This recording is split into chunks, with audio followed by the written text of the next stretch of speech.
Finalmente, haremos otra advertencia, esta vez sobre el modo como debe ser leída la obra.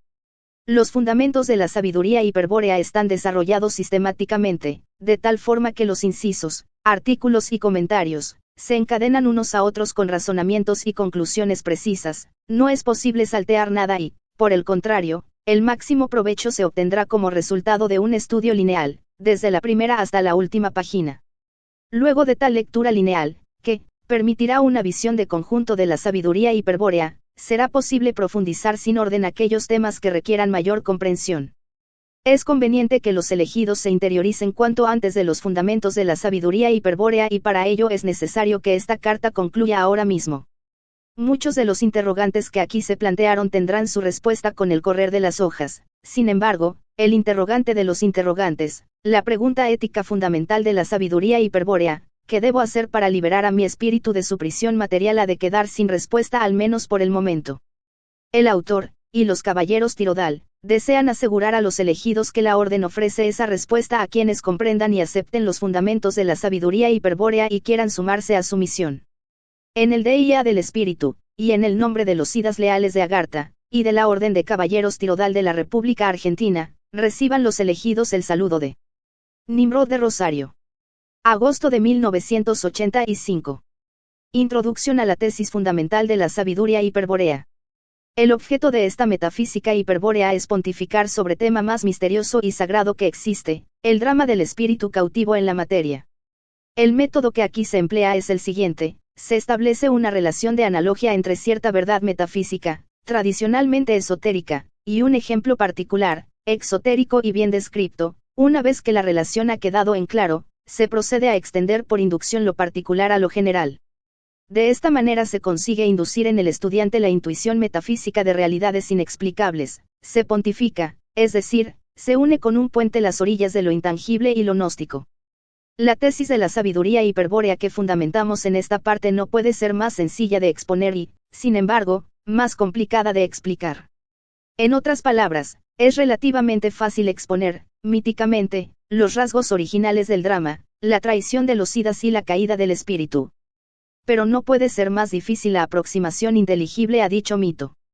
Una vía iniciática, en la cual el instructor pone en contacto directo al estudiante con el mito, sin duda salvaría todas las dificultades, pero no es este el caso. Aquí debemos mostrar la verdad de la tesis por medio de explicaciones racionales, es decir, con conceptos determinados por la lógica del lenguaje, y lo haremos así pues nos estimula la certeza de que el camino elegido es el correcto, de que cualquiera que lo transite, con un mínimo de atención, no podrá menos que atravesar en algún momento el puente metafísico que conduce al espíritu, a su propio espíritu cautivo por los dioses de la materia. Comencemos, pues, por el principio de la tesis. La sabiduría hiperbórea enseña que, antes de la llegada al universo material de los espíritus hiperbóreos, en la Tierra habitaba un homínido sumamente primitivo denominado Pazu. Tal homínido, sin embargo, estaba potencialmente llamado a cumplir una importante función en la obra del demiurgo, ser postor de sentido en el mundo, finalidad que se explicará con detalle más adelante. Aquí interesa destacar que el Pazu había fracasado como especie en el cumplimiento de su finalidad y, según ocurre en todos los casos en que la evolución toma por sendas equivocadas, su destino seguro era la extinción. ¿Qué milagro lo salvó de desaparecer como el dinosaurio o el dodo y en cambio aceleró su evolución hasta convertirlo en el amo de la Tierra? Respuesta: el aporte genético de una raza extraterrestre llamada, últimamente, hiperbórea. Pero no se trata solo de genética, es decir, de información hereditaria. La modificación genética del Pazu lo que ha hecho posible es el encadenamiento espiritual de los seres extraterrestres al desenvolvimiento evolutivo de los arquetipos Manu, o sea, a la evolución de la materia.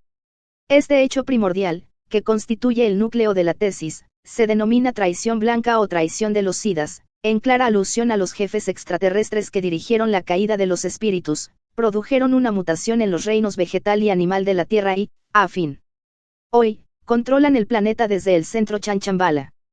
Como efecto de la traición de los Idas traidores aparecen tres clases de hombres sobre la Tierra: el homínido primitivo que a partir de entonces se llama animal hombre o Pazu, el Pazu que posee linaje hiperbóreo, es decir, el Pazu que tiene la posibilidad de que en él se manifieste el espíritu cautivo, denominado Virya, y el Sida hiperbóreo, que puede ser, tanto un espíritu liberado de la cautividad, como uno de los antiguos guías, y que permanece en la Tierra, en un lugar llamado Agarthy, para combatir al enemigo y consumar el rescate final de los espíritus cautivos.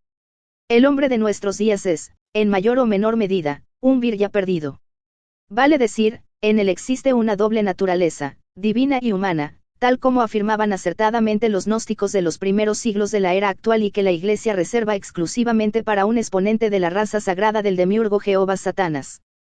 En efecto, la doble naturaleza que la Iglesia afirma posee a Jesús Cristo es, en realidad, la condición natural de todo virya, el cual participa de la divinidad absoluta del Espíritu Eterno. Para ocultar este hecho, y evitar que el hombre se convierta en Dios, la Iglesia comenzó por destruir la gnosis con una implacable persecución y continuó por apoderarse de la verdad para aplicarla solamente a Jesús Cristo. Después de la traición de Constantino a los dioses del Imperio Romano, y del Concilio de Nicea y posteriores, la verdad gnóstica de la doble naturaleza del virya se transformó en el dogma de la divinidad de Jesús Cristo. Y todo posterior intento por revelar este secreto a los hombres, desde los maniqueos y cátaros hasta Nietzsche e Hitler, fue ahogado en sangre por la conspiración sinárquica de la judeo-masonería, el judeo-marxismo, el judeocristianismo, etc. El paso primitivo era una fase en el proceso evolutivo del arquetipo Manu. A ese estado había llegado luego de una evolución de millones de años que no comenzó aquí sino en otro planeta, el cual se dividió luego en 4 partes y formó las lunas de la Tierra.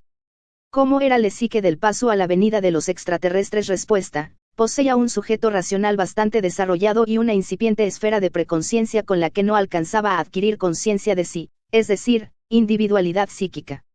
En esta falta de individualidad radicaba, justamente, la falla evolutiva del paso.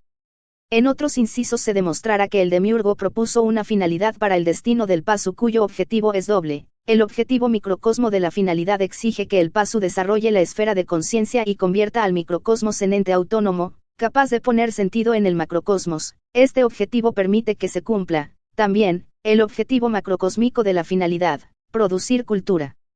Se entiende que el primer objetivo, desarrollar la esfera de conciencia, es particular y el segundo, producir cultura, es colectivo. La falta de individualidad, la incipiente esfera de preconciencia, la natural e insuperable animalidad, causaron la falla del objetivo microcósmico de la finalidad, y tal estancamiento particular produjo, en consecuencia, el fracaso del objetivo macrocómico. Las culturas paso no progresaron en miles de años.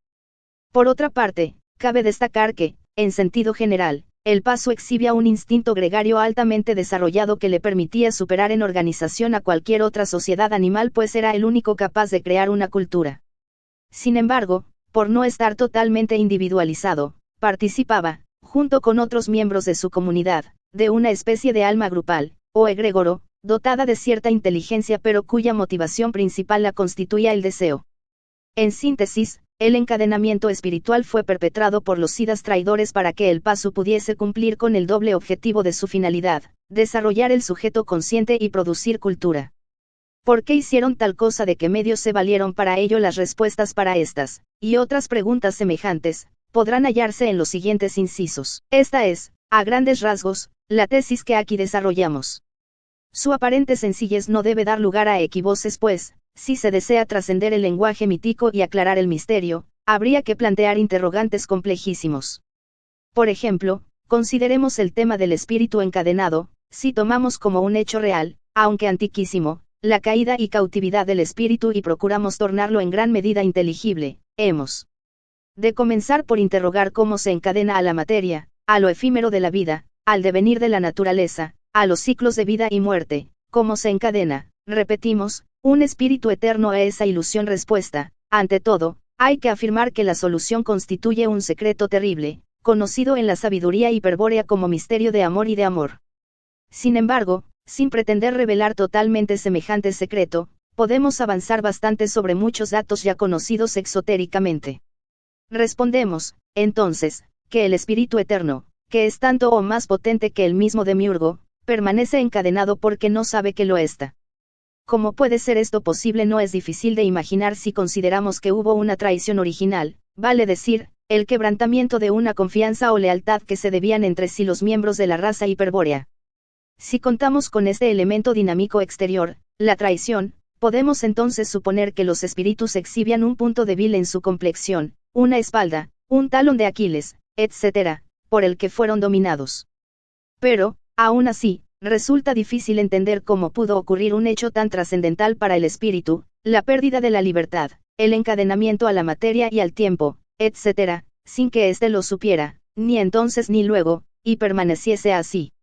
Y tal dificultad para entenderlo demuestra cuán lejos estamos del espíritu, de nuestro yo eterno. Reiteramos que, a pesar de las dificultades señaladas, es posible explicar en gran medida la tesis y aprender intuitivamente lo inexplicable por medio de la inducción trascendental. A conseguir tal objetivo se dedica la primera parte de los fundamentos. Pero, vale la pena aclararlo, no será posible tornar inteligible el hecho del encadenamiento del espíritu a la evolución del pasu, sin una adecuada descripción previa de la estructura psíquica del pasu. Esto es lo que nos demandará más esfuerzo, aunque, debido a que en cada virya existe a fin una parte importante de pasu, su comprensión no ofrecerá problemas al estudiante.